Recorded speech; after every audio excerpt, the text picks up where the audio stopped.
अकोट तालुका के वरुड़ जौलका में हिंदू मातंग सेना की ओर से लोकशाहीर डॉक्टर अन्नाभाऊ साठे की जयंती बड़े ही उत्साह और अनोखे अंदाज में मनाई गई।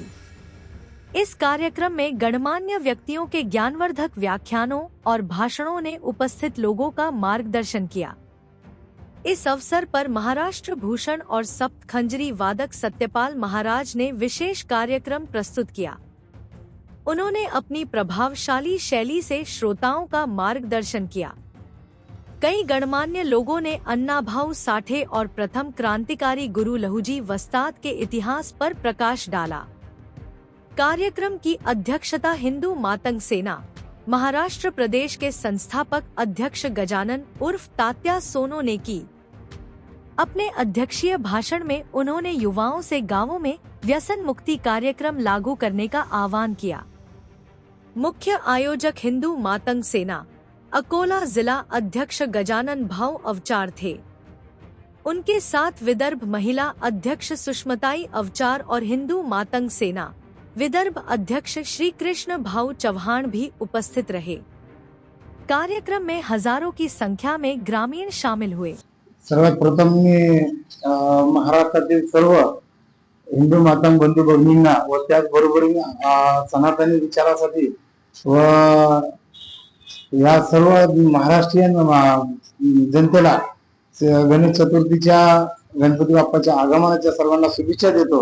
लोकशाहीर अण्णाभाऊ साठे समारोप जयंती समारोप असं न म्हणता अण्णाभाऊंचे विचार या महाराष्ट्रात या देशात आणि जगात संपूर्ण निरंतर असावा ह्यासाठी हिंदू मातंग सेनेच्या वतीने सर्वांना शुभेच्छा देतो।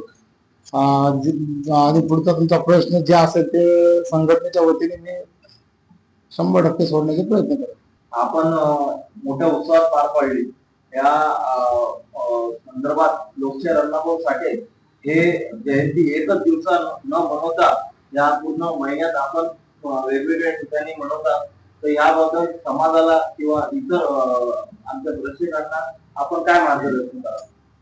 खऱ्या अर्थाने अण्णाभाऊंची जयंती कुठेतरी डीजे लावून व अण्णाभाऊंच्या जयंती निमित्त डीजे लावून एखादा कार्यक्रम घेणे, रोड शो करणे हा त्याच्या पाठीमागचा एक शक्ती प्रदर्शनाचा कार्यक्रम असू शकतो। परंतु हिंदू मातंग सेनेने अण्णाभाऊंची थोडी वेगळ्या पद्धतीची जयंती साजरी करण्याचं ठरवलं। त्या अण्णाभाऊंची जयंती कशी साजरी करावं, आज खऱ्या अर्थाने मातंग समाजात व्यसन मुक्तीचे कार्यक्रम राबवण्याचा फार गरज आहे।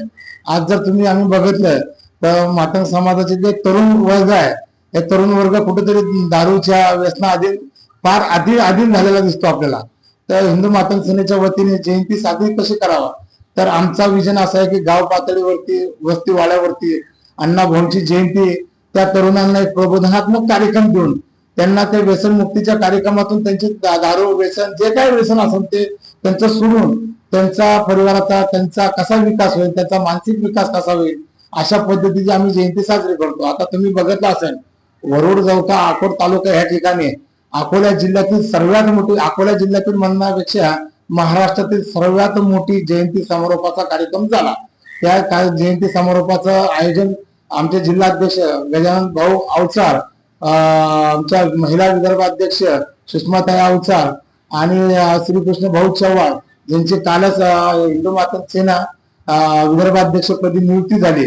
अशा त्यांनी कार्यक्रम राबवून त्या ठिकाणी सत्यपालजी महाराज कीर्तनात त्यांचा रामपालजी महाराज त्यांच्या कीर्तना माध्यमातून समाजातलं जे व्यसन मुक्तीचा कार्यक्रम आहे त्यांचा प्रबोधनात्मक कार्यक्रम केला। एक संतांची आपल्या विचाराला असणारी जोड, संघटनेला सनातनी विचाराची असलेली जोड आणि अण्णाभाऊ लहूजींचा विचार, मुक्ताई साळवेंचा विचार, फकीरांचा एक क्रांतिकारी विचार हे समाजात कशा पद्धतीने राबवावं, समाजापर्यंत समाजाच्या तरुणांना आम्ही ते दाखवण्याचा प्रयत्न करतो की तुम्ही आम्ही काही साधारण व्यक्ती नाही आहोत, साधारण किंवा एखादा त्यांचा इतिहास नाही असे आपण नाही आहोत। आपला इतिहास हा सनातनी इतिहास आहे, एक क्रांतिकारी इतिहास आहे, एक साहित्याचा इतिहास आहे, जगाला मार्गदर्शन देणारा हा इतिहास हा मातंग समाजाचा। तो मातंग समाज कालांतराने सामाजिक, शैक्षणिक, आर्थिक, राजकीय या दृष्टिकोनातून फार मागास आहे। आज तर तो मातंग समाज शारीरिक दृष्ट्या देखील मागास असण्याचा दिसून येते।